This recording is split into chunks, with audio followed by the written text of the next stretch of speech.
हम लोग अक्सर रात में आसमान को देखते हैं जहाँ पर बहुत सारे तारे होते हैं और हम लोग रात को हमेशा यही कल्पना करते हैं, यही सोचते हैं कि क्या इसके पीछे भी कोई दुनिया है क्या। यूनिवर्स एक बहुत ही ज़्यादा मिस्टीरियस प्लेस है। हम लोगों ने कभी ना कभी ये जरूर सोचा होगा कि यूनिवर्स क्या है, क्या यूनिवर्स भी इन स्टार से मिलकर बना है, क्या ये कुछ और है। आखिर इतने बड़े यूनिवर्स में हम कहाँ आते हैं, हमारी अर्थ कहाँ आती है, इन सब का सवाल चलिए मिलकर जानते हैं।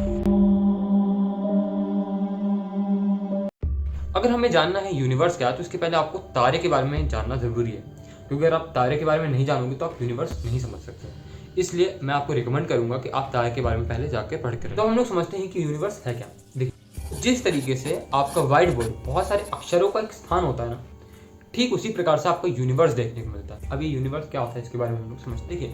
अगर मैं आपको बात करूं कि यूनिवर्स क्या होता है तो देखिए, यूनिवर्स एक ऐसी जगह है जहां पर आपको 100 अरब गैलेक्सीज देखने को मिलती है। ठीक, अब ये गैलेक्सी क्या है इसके बारे में पहले समझ लेते हैं। आप लोगों ने लड्डू खाया होगा ना, जो बूंदी का लड्डू होता है, मोतीचूर का लड्डू, उसी के एग्जाम्पल से हम लोग गैलेक्सी को समझते हैं। जैसे मान लेते हैं कि बूंदी के लड्डू में से जब हम एक बूंदी को निकालते हैं तो हम क्या बोलते हैं, ये मोतीचूर है या बूंदी है। पर जब हम इन्हीं मोतीचूर को या इन्हीं बूंदियों को हम लोग कंबाइन कर देते हैं तब हम इसे क्या बोलते हैं, लड्डू। तो अकेला था तो बूंदी या मोतीचूर, और कंबाइन कर दिया तो क्या बन जाता है, लड्डू बन जाता है। उसी प्रकार से आपका तारा है। जब तारा अकेले होता है, जब हम स्टार क्या होता है, जिसके पास हीट और लाइट होती है, ठीक है, तो जो तारा होता है जब ये अकेला होता है तो हम क्या बोलते हैं, स्टार बोलते हैं। पर जब यही तारे आपस में मिल जाते हैं और जब इनकी संख्या 100 अरब के आसपास आ जाती है और जब आपस में मिल जाते हैं तो ये लोग गैलेक्सी का निर्माण कर लेते हैं। गैलेक्सी क्या है, बहुत सिंपल है।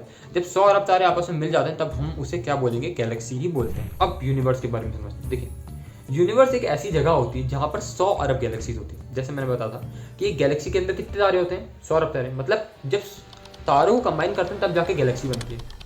उसी प्रकार से जब एक ऐसी जगह जहाँ पर 100 अरब गैलेक्सीज कंबाइन होती हैं उसे हम लोग यूनिवर्स के नाम से बोलते हैं। इसको मैं आपको थोड़ा अच्छे से समझाने की कोशिश करता हूँ। तो अगर मैं बोलूँ कि गैलेक्सी मतलब यूनिवर्स क्या है, तो आप ये बोल सकते हो कि यूनिवर्स एक ऐसी जगह है जहाँ पर आपको कितनी गैलेक्सीज देखने को मिलेंगी, 100 अरब गैलेक्सीज देखने को मिलेंगी। और एक गैलेक्सी के अंदर कितने तारे हैं भाई, 100 अरब तारे। तो अब हम लोग समझते हैं कि गैलेक्सी क्या है और गैलेक्सी में क्या देखने को मिलता है। देखें, ये एक यूनिवर्स था, पीछे आप देख सकते हैं, इसके अंदर एक गैलेक्सी है। तो हम अपनी गैलेक्सी के ऊपर मूव करते हैं। अब ये जो हमारी गैलेक्सी आपको देखने को मिल रही है, ठीक है, इस गैलेक्सी को जहाँ पर हम रहते हैं, जहाँ पर हमारी अर्थ है, क्योंकि हम अर्थ में ही रहते हैं, तो जिस गैलेक्सी के अंदर हमारी अर्थ है उसे हम लोग मिल्की वे या हिंदी में दुग्ध मेघला बोलते हैं। उसी प्रकार से हमसे जो पड़ोसी गैलेक्सी है, जैसे हमसे पड़ोसी मुल्क पाकिस्तान है, चाइना है, उसी प्रकार से हमसे पड़ोसी गैलेक्सी जो है इसका नाम है एंड्रोमेडा। हमसे जो दूसरी सबसे बड़ी आकाशगंगा है या गैलेक्सी है, NGCS 33 कहलाती है। तो ये हम लोगों ने समझा।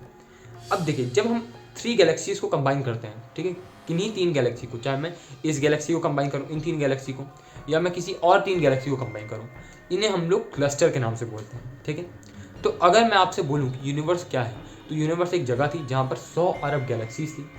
यूनिवर्स में सबसे बड़ा क्या देखने को मिलेगा, क्लस्टर। उसके बाद क्या देखने को मिलता है भाई, आपकी गैलेक्सी। तो क्लस्टर के बाद, क्लस्टर आपको समझ में आ गया, जब 3 गैलेक्सी मिल जाती है तब हम उसे क्लस्टर बोलते हैं। अब हम लोग अपनी गैलेक्सी के बारे में बात करते हैं। गैलेक्सी यानी 100 अरब तारों का एक समूह, इसे हम गैलेक्सी कह रहे थे। अब हमारी जो गैलेक्सी है उसके अंदर अभी जो गैलेक्सी है उसका शेप कैसा होता है, मतलब किस प्रकार से यहाँ पे तारे जमे होते हैं, तो समझिए, गैलेक्सी असल में स्पायरल शेप की देखने को मिलती है। स्पायरल मतलब स्प्रिंग के आकार का, मतलब यहाँ पर जो तारे होते हैं वो एक के ऊपर एक के ऊपर एक के ऊपर एक होते हैं। ठीक है, तो हमारी जो गैलेक्सी है ये स्पायरल आकार की देखने को मिलती है। गैलेक्सी का बीच वाला भाग बल्ज कहलाता है। बल्ज जो होता है, समझिए, जो हमारी गैलेक्सी ये गोल आकार की है, ठीक है, इसका बीच वाला भाग क्या कहलाएगा, बल्ज कहलाएगा। असल में क्या होता है कि हमारी गैलेक्सी का सबसे सर्वाधिक घनत्व बीच में ही देखने को मिलता है। ऐसा क्यों होता है, समझिए। जैसा कि मैंने आपको बताया था कि जो तारा होता है जब वो मर जाता है तो वो ब्लैक डॉर्क बनता है। तो क्या होता है कि जब तारा मर जाता है ना, तो वो सारे जो तारे, मरे हुए तारे होते हैं, वो बीच में इकट्ठा हो जाते हैं और यहाँ पर डेंसिटी बहुत ज़्यादा होती है। तो इसी भाग को हम बल्ज बोलेंगे। अब गैलेक्सी से सबसे ऊपर आओगे ना तो आपको 89 तारामंडल देखने को मिलेगा। इसके नीचे आओगे तो आपको 27 तारे देखने को मिलेंगे। इन 27 तारों को हम नक्षत्र के नाम से बोलते हैं। आप लोगों ने सुना होगा ना कि इसको ये ग्रह कहा गया, इसको वो नक्षत्र लग गया, तो वो 27 तारे की वजह से ही होता है।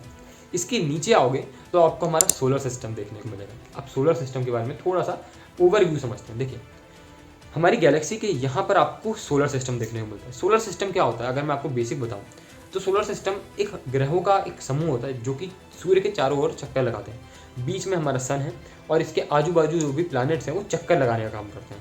ठीक है, तो हम लोगों ने समझा यहाँ पर ही हमारा सोलर सिस्टम और यहाँ पर ही हमारी अर्थ देखने को मिलती है। रात में जहाँ आप तारे देखते हो यानी पृथ्वी से ऊपर जो भी जगह होती है उसे हम स्पेस या अंतरिक्ष बोलते हैं। ठीक है, तो ये हम लोगों ने समझा। तो आप कुल मिलाकर रात को क्या देखते हो? अपनी गैलेक्सी को देखते हो। तो यह हम लोगों ने समझा और हमारी गैलेक्सी भी यूनिवर्स का एक भाग होती है। तो ये बेसिक चीज़ें हम लोगों ने समझी कि सोलर सिस्टम क्या होता है, अर्थ कहाँ है और सन कहाँ है। जो हमारा गैलेक्सी है इसका बीच वाला भाग बल्ज कहलाता है। ये जो बल्ज होता है इसमें डेंसिटी ज़्यादा होने की वजह से स्टार्स, प्लैनेट्स सब कोई अपनी तरफ खींचता है। यहाँ पर हमारा सन भी देखने को मिलता है या कुछ भी सारी जो चीज़ें होती हैं ये बल्ज के अपोजिट अट्रैक्शन लगाती हैं और ये पूरे गैलेक्सी के चारों ओर घूमने लगती है। तो अभी तक हम लोगों ने ये समझा कि भाई यूनिवर्स क्या है, गैलेक्सी क्या है और स्पेस क्या है।